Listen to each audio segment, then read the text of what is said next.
a Mujeres en Escena Contemporánea y hoy tenemos a Gabriela Maravilla y pues les cuento rápidamente sobre lo que ha hecho Gaby, que está muy chiquita y ya tiene un currículum muy grande.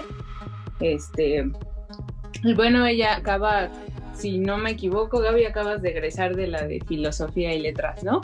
Y actualmente está estudiando en la Superior de Música de Composición y ha estudiado con muchos maestros, ha ganado diversos premios, pero bueno, ella ya nos los contará ahorita, poco a poco. Y bueno, pues mi primera pregunta para ti, Gaby, sería cómo es que estás tan chica y sabes como ya hacia dónde enfocarte tan baby. No, ¿Cómo fue? ¿Tienes papás que te impulsaron a esto? ¿O cómo fue tu camino para saber incorporar estas dos disciplinas, ciencias? ¿Cómo le has hecho? pues bueno, primero que nada, más bien gracias por la invitación. Y pues bueno, respecto a la pregunta, digamos que pues a mí siempre me interesó la música, ¿no? Pero pues uno ya sabes, no conoce siempre que hay tantas escuelas o todos los procesos que hay que hacer para ingresar. Entonces, bueno, cuando yo salí del CCH, pues intenté hacer mi examen a la Facultad de Música en ese entonces, pero no pasé el examen. Yo realmente no tenía muchos conocimientos teóricos y pues entonces decidí estudiar filosofía por si no podía lograr quedarme pues en la escuela de música. Uh-huh. Posteriormente, bueno, pues ya intenté nuevamente, ahora esta vez a Limba, y sí, pues me quedé y yo pues siempre encontré mucha afinidad tanto en la filosofía como en la música y siempre me llamó mucho la atención cómo había personajes que sabían muchas cosas y podían juntar también como sus diferentes conocimientos, ¿no? Por ejemplo, se me ocurre ahorita pues Sor Juana, ¿no? Que también tuvo pues mucha instrucción por su parte, pero al mismo tiempo realmente sabía de todo, ¿no? O hay muchos también ejemplos en la historia de, no sé, si me ocurre el director de orquesta Chelevida que estudió un montón de cosas, ¿no? Matemáticas, musicología, también era bailarín y etcétera. Entonces siempre me llamaron la atención ese tipo de figuras. Y bueno, pues ya que estaba en las dos carreras dije, pues va, lo hago, puede salir algo bueno. Y siempre, pues también me ha interesado mucho la teoría de la música. Supongo también, pues, porque estoy en la composición, es uno más afín a estar a ese tipo de pensamiento. Entonces siempre lo vi como, más que algo complementario, como algo que realmente está, pues, dependiendo una de la otra, ¿no? Porque muchos grandes compositores, por ejemplo, Schoenberg, se me ocurre ahorita, pues también tiene un pensamiento filosófico bastante profundo. Entonces, más que nada, eso es lo que a mí me llamó, tener ese tipo de acercamiento más profundo a la música, al pensamiento, algo que pudiera nutrir también el propio quehacer artístico. Me da mucho gusto por ti y sobre todo mucho orgullo porque pues seguramente serás mucho más grande de lo que eres ahora y ya pondremos abajo cómo te pueden encontrar en Facebook y en SoundCloud. Y me gustaría que hablaras un poquito sobre tu trabajo que aplicaste de filosofía hacia la notación musical. Claro que sí. Pues bueno, este trabajo se llama La eficacia de la notación musical, porque justamente lo que yo intenté o indagué en ese trabajo es cómo en la partitura musical siempre hay algo que se queda implícito. Un compositor no puede escribir absolutamente todos los parámetros que debe hacer un intérprete, porque si lo hiciera, se volvería un exceso de información. Entonces, a veces no podemos estar poniendo ese excedente en la información porque o terminaríamos haciendo redundancias o simplemente terminarías tergiversando el mensaje. ¿De dónde surge este trabajo? Pues a mí siempre me ha influido en cierta manera el pensamiento de Wittgenstein, porque él habla justamente, pues, de lo implícito, de lo que no se puede hablar. y también Luis Villoro un poco en algunos ensayos. Entonces, bueno, el estudio que apliqué ahí con la ayuda de mi asesor que fue Axel Barceló es el estudio lingüístico de Sperber y Wilson. Es una teoría conversacional. Básicamente esta teoría conversacional obviamente es aplicada pues al lenguaje hablado. De lo que se trata es de que, por ejemplo, cuando alguien está hablando con otra persona, no dice absolutamente todos los mensajes verbalmente. Es decir, hay cosas que se quedan implícitas y que puedes deducir, por ejemplo, con el lenguaje verbal o con el contexto. Por ejemplo, si tú me preguntas, ¿sabes qué hora es? Pues yo normalmente te respondería con la hora, porque yo inferiría que tú quieres saber la hora, no te diría así como, ah, sí sé qué hora es, y no te digo la hora. O sea, por el tipo de pregunta y por el contexto en el que nos encontramos, yo podría inferir a partir de tu pregunta que tú quieres saber cuál es la hora. Entonces te contesto otra cosa, pero que sí está implícita en el mensaje original que tú me diste. Igual, por ejemplo, supongamos que, no sé, estás de noche trabajando con alguien y te dice, ¿tienes café? Y tú le dirías, pues sí o no, pero tú sabes que esa pregunta es porque esa persona ya está cansada, está trabajando y quiere mantenerse despierta para terminar el trabajo.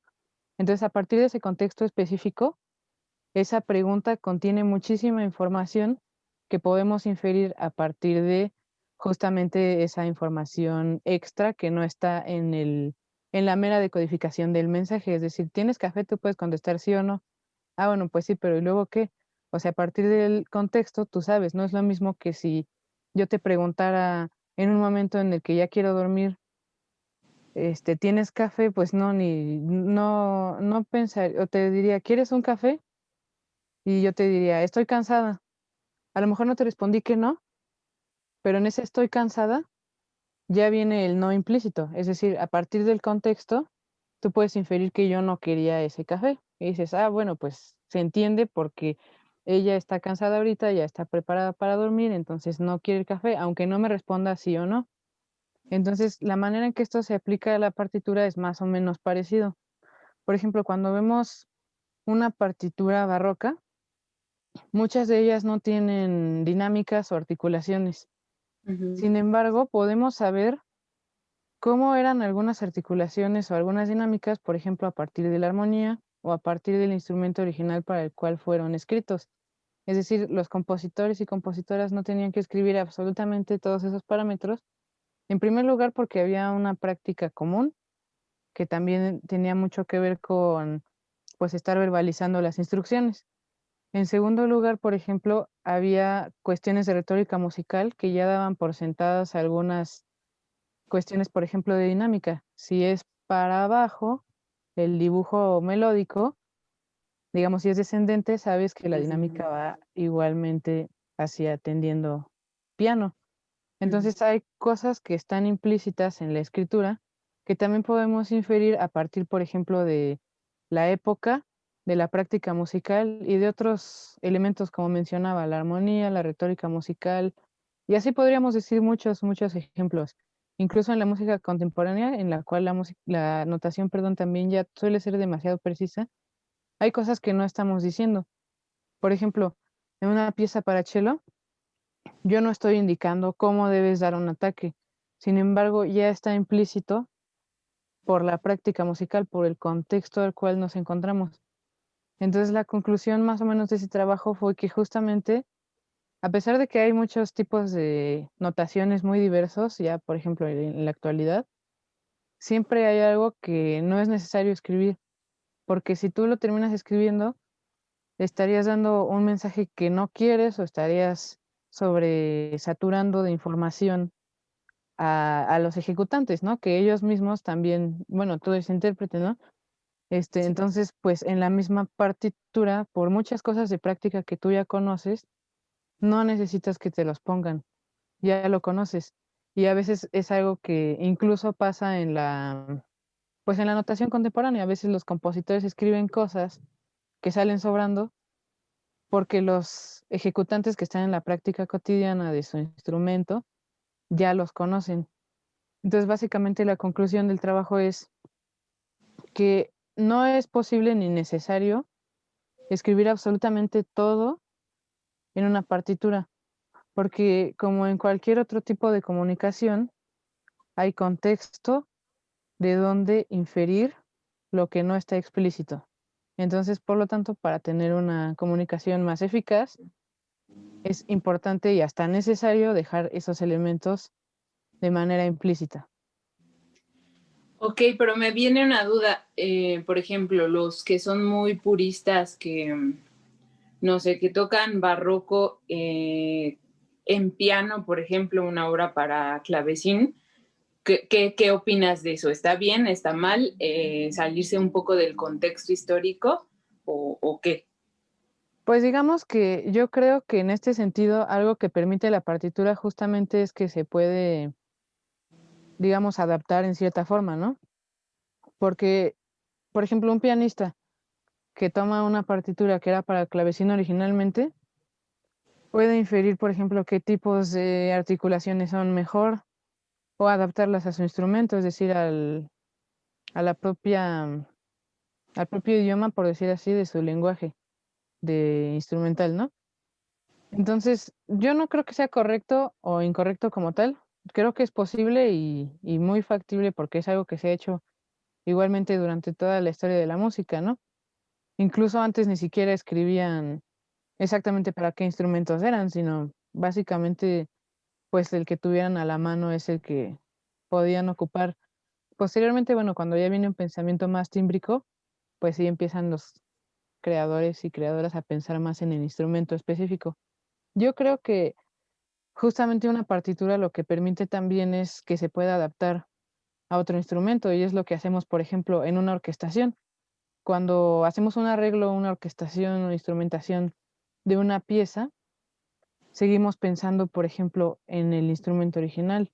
Si yo tomo, no sé, una pieza de Schubert, que es para piano originalmente, y la orquesto, pues voy a estar pensando en cómo llevar los timbres pianísticos a la orquesta. Sin embargo, todo sigue ahí, digamos, en el texto, ¿no? Yo lo puedo extraer de ahí, no lo invento, sino que del mismo texto yo me baso para hacer esta adaptación, que es lo que pasaría más o menos con, pues, con las versiones que no son instrumentos de la época. Ok, perfecto. Y en cuanto a, por ahí mencionaste en alguna de tus entrevistas, porque ahí te estuve, este, estoqueando,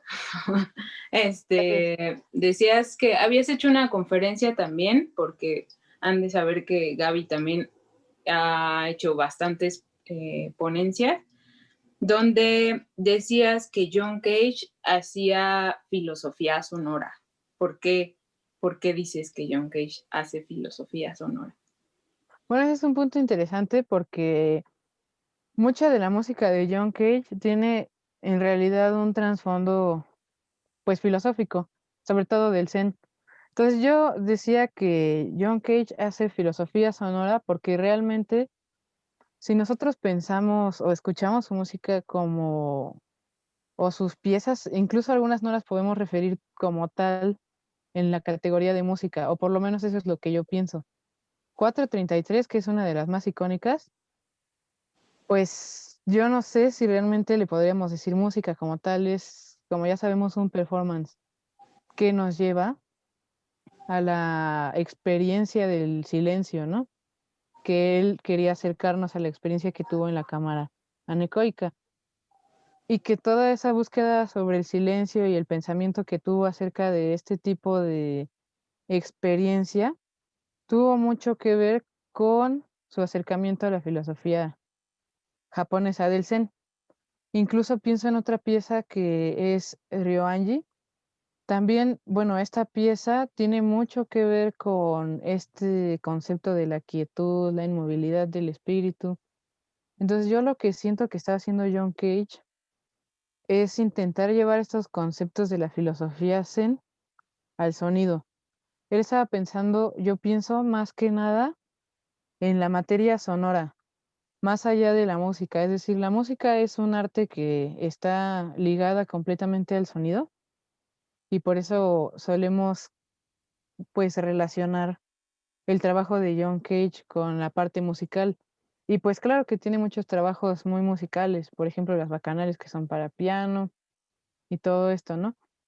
Sin embargo, yo sí pienso que hace filosofía sonora en ese sentido porque, bueno, como filósofos, nosotros, digamos que nuestra materia de trabajo son los conceptos, por decir así, ¿no? Y no soy la única que lo dice, hay muchos filósofos que lo han planteado de esta forma. Obviamente no solo los conceptos, pero principalmente es como un lugar del cual nosotros partimos. Entonces yo pienso, y a la conclusión que yo llegué en esa conferencia, es que John Cage está pensando igualmente en términos filosóficos, solo que en vez de externarlos de manera conceptual, los expresa a través de la materia sonora. Entonces, en ese sentido, yo lo considero un, un filósofo sonoro, porque realmente todos estos conceptos que muchos parten de esta filosofía oriental, los está expresando en términos sonoros. Más allá de lo musical, tiene mucho que ver con la experiencia auditiva también. Ok, tú estás también como medio adentrada a esa filosofía budista o entendí mal por lo que veía en tu face. ¿Tú estás como en el mismo camino con tus obras o...? Sí, hay algo de eso. Es decir, me ha interesado mucho también el pensamiento filosófico religioso, por decir así. No me he inclinado solo a una religión, me ha interesado ahondar un poco en la filosofía taoísta, un poco en el budismo, un poco también más reciente en el hinduismo, porque personalmente pienso que también el arte tiene un trasfondo espiritual y cuando creamos, ya sea que nosotros creemos una pieza o la ejecutemos, hay algo que se transforma en el espíritu o en nuestra, digamos, como en nuestro mundo interno, por decirlo de otra manera, cuando nosotros estamos creando. Entonces, inevitablemente, cuando nosotros estamos en contacto con el arte, yo pienso que hay algo de eso, es decir, incluso muchos artistas lo han pensado así como Kandinsky, la propia Sor Juana, otra vez pienso en ella, ¿no? Que en cierta manera su creación o su manera de hacer arte los conectaba con algo divino, que a lo mejor no necesariamente es algo que está ya metafísicamente externo, pero es algo que espiritualmente a lo mejor está en nosotros, que sí nos hace a lo mejor perder nuestro ego por un momento.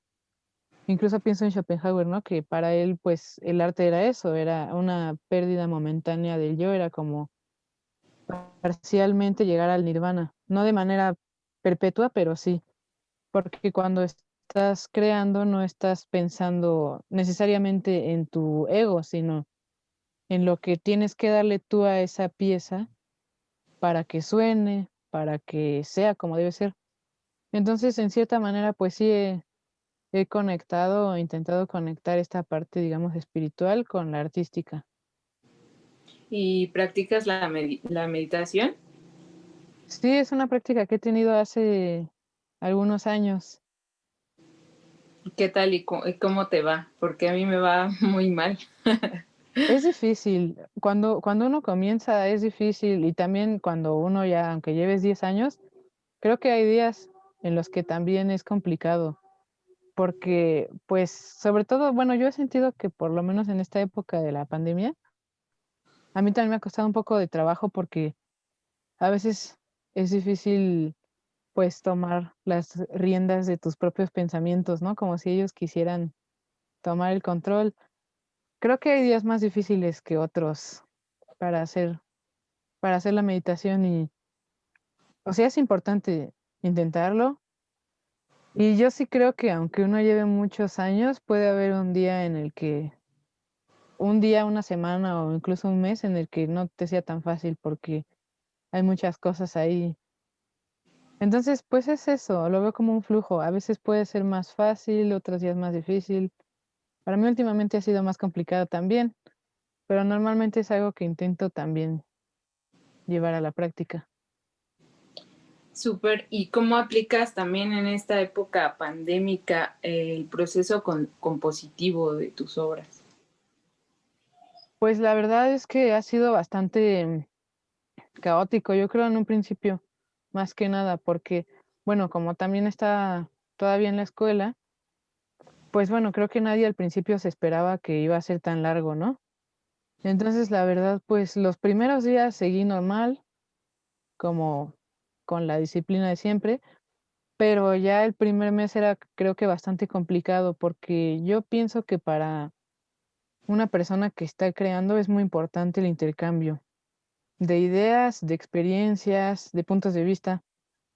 Entonces yo sentí que estaba perdiendo un poco eso y la verdad a veces es un poco difícil, por ejemplo, ser autocrítico. A veces o lo eres en exceso o no lo eres para nada. O sea, puedes hacer algo que está bien mal hecho y tú dices, no, pues sí pasa, ¿no? Pero realmente no estaba bien. O al revés, es algo que estaba pues bien, pero tú lo quieres hacer mejor y perfecto cuando eso pues a veces no es posible y tuviste un buen avance, pero tú estás criticándote de más y entonces como que eso me empezó a pasar un poco, empecé como a estancarme y demás, pero pues bueno, intenté como tomar las cosas de fuera, dejarlo un poco y otra vez retomar. O sea, ha sido como un poco un camino así de ir y venir en esta pandemia, sí, eso es lo que pienso. Para tu última obra que por cierto subiste hace creo que ayer o antier a SoundCloud, me gustó muchísimo, la hiciste en pandemia, ¿no? Pues esa es una pieza que ya había estado haciendo, pero bueno, la revisé porque también justo en este tiempo de pandemia aproveché a revisar piezas anteriores que no estaban terminadas, por decir así, o que les faltaba algo. Entonces, o sea, en cierta forma creo que ha sido un buen tiempo para hacer introspectiva y justamente revisar lo que no estaba y que en alguna forma se terminó por cuajar. Y por cierto, pues gracias por escucharla. No, pues voy a estarla ahí posteando para que muchos más conozcan tu obra, que también es el fin de estas entrevistas. Y nos podrías hablar también un poco de tu obra, creo que tiene que ver con Sor Juana, la de la musa y el hierofante. Sí, pues esa pieza, bueno, yo la hice con el apoyo del FONCA, fue mi primera comisión, por decir así, porque pues antes no había tenido una beca o algo así como importante en ese sentido. Entonces, Felicidades. bueno, muchas gracias. Pues esa pieza yo me basé en varias cosas. Una de ellas fue principalmente un libro que se llama La fuga de Atalanta, de un filósofo renacentista. Bueno, haz de cuenta como entre la intersección de la Edad Media y el Renacimiento, que se llama Michael Mayer. Él es otra de esas personas que tienen un montón de, ahora diríamos, currículum, ¿no? Porque pues era médico, filósofo, alquimista, o sea, pero alquimista de verdad, él se iba a las minas a sacar los minerales y a ver cómo reaccionaban, o sea, un alquimista duro y puro, ¿no? Porque iba a las minas y aparte, pues tenía su laboratorio químico, por decir. Entonces hacía un montón de cosas. También, pues, tuvo sus reconocimientos ahí, sus títulos con los respectivos nobles de la época. Y bueno, básicamente en su obra lo que él hace, que se llama La fuga de Atalanta, es hacer 33 fugas. En realidad no son fugas como tal, son cánones, pero la idea de fuga es esa, ¿no? Que hay una voz principal que va atrás de la otra. Y en esa obra, pues él menciona igualmente la transformación espiritual, pues en su caso a partir de la alquimia. Entonces esta obra tiene como tres partes, que es la musical, obviamente con las fugas, y que tiene que ver con lo sensorial, porque pues bueno, en ese entonces se creía que la música entraba directamente a los sentidos, y bueno, en cierta forma también ahora, ¿no? Pues aunque no haya un sustento como tal filosófico, pues nos damos cuenta, ¿no? Después tenía la parte intelectual, que es a partir de pequeños aforismos que describen un emblema, es decir, un grabado alquímico que tiene un significado justamente para llegar a esa transformación espiritual.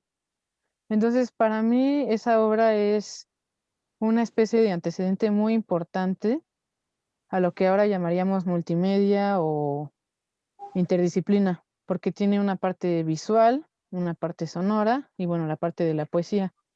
Entonces, pues yo me preguntaba también cómo podía retomar ese planteamiento, pero con las herramientas actuales.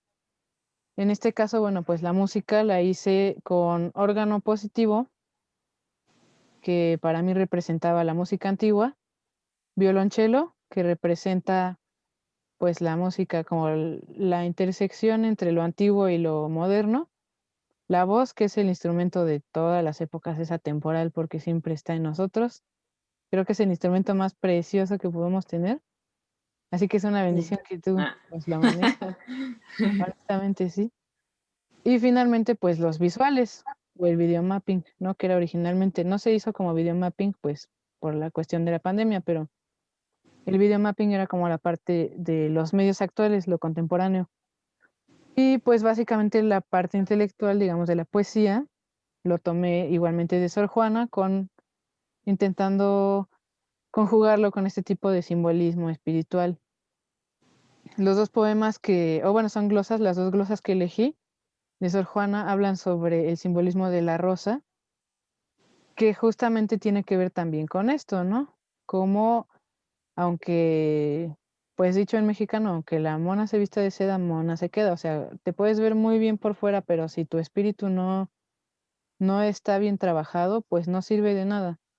De todas formas, hay muchas cosas que son igual para todos, como la muerte misma.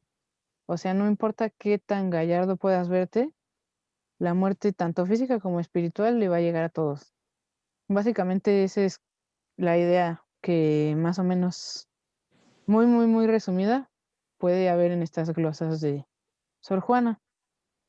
Y pues bueno, básicamente de eso se trata la pieza. Es algo, pues que los tutores calificaron como algo operático en el sentido de que pues la voz tiende a ser pues al bel canto y también pues está toda esta parte del performance en el escenario que es pues ver a las instrumentistas, ver la parte del video también y que además bueno originalmente lo queríamos hacer en una iglesia precisamente pues de Oaxaca.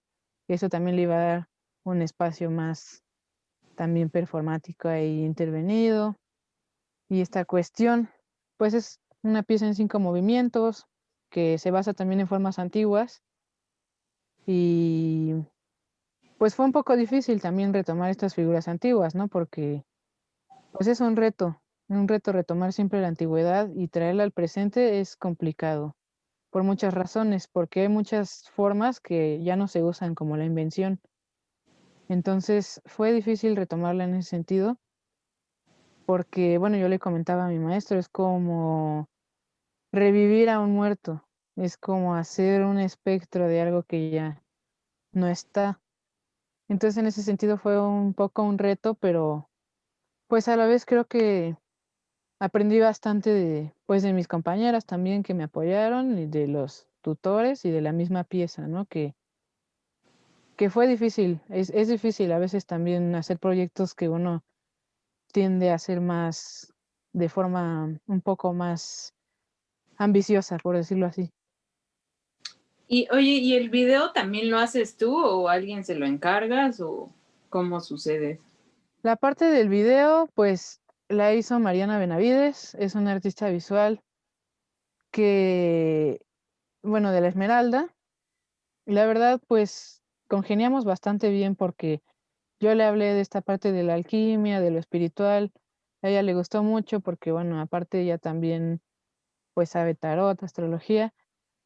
Y pues dijimos que yo le di mi idea de los visuales. Me gustarían estos colores, me gustarían estas texturas, más o menos, pero ella los hizo en realidad, o sea, ella se encargó de todo este trabajo visual y la idea es que la parte visual reaccione con los instrumentos, o sea, que sea un poco reactivo el visual y ella los realizó a partir de un programa, es decir, todo fue programado con código, me parece.